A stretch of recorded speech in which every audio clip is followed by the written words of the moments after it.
Now let's take a look at platelets and their role in the blood. Now platelets are going to be your second most abundant formed element in the blood, behind the erythrocytes. However, these are not considered cells because they do not have a nucleus, they don't have organelles, they're basically fragments of a cell. And they're fragments, more specifically, of these megakaryocytes, those stem cells that we mentioned earlier that help form a lot of the other blood cells. These megakaryocytes break up into these protoplatelets, which are essentially like larger platelets, and those continue to break down in the blood to form platelets. Now platelets, their primary role is to help with clotting in broken blood vessels, to seal those broken blood vessels off. And the way that they do this is a few different ways. They will secrete substances called vasoconstrictors. These will cause contractions of broken blood vessels, making them smaller, making them constrict to prevent blood flow to that area and reduce blood loss from that area. They also will stick together at the area of the break and form what are called platelet plugs. And so these plugs are there to temporarily seal off the broken blood vessel to prevent any blood from being able to escape. They will also be secreting clotting factors as well, which will recruit other platelets to that area and other clotting proteins to the area to help form a full clot to seal off that broken vessel.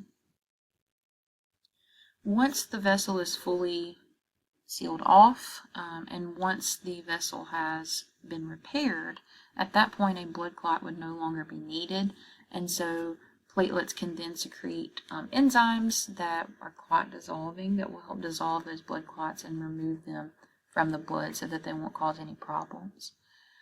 They can also secrete growth factors to help stimulate certain cells like fibroblasts and smooth muscle cells to repair the broken blood vessel during this time and repair that damaged tissue. Now, the production of platelets from the megakaryocytes is called thrombopoiesis.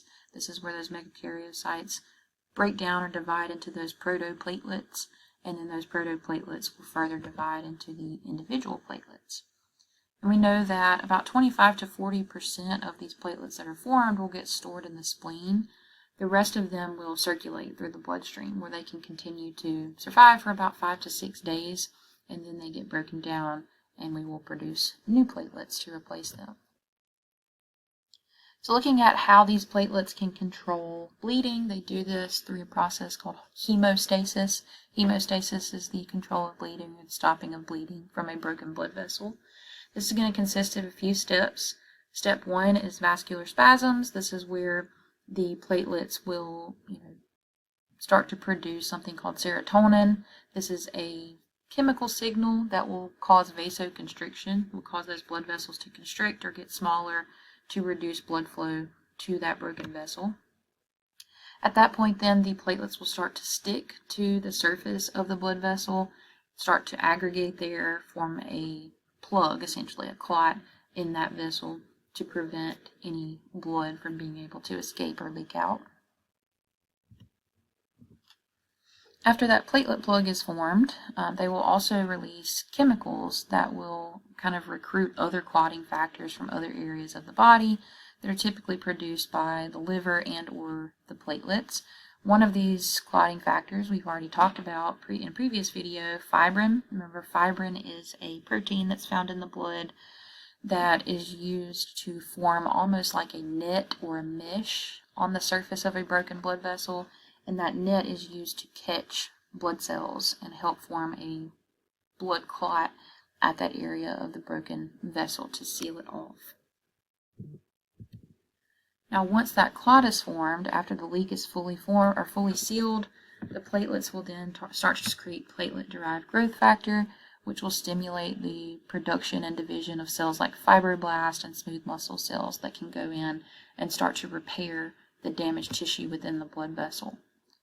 Once that blood vessel is repaired and the clot is not needed anymore, those platelets can start to produce plasmin.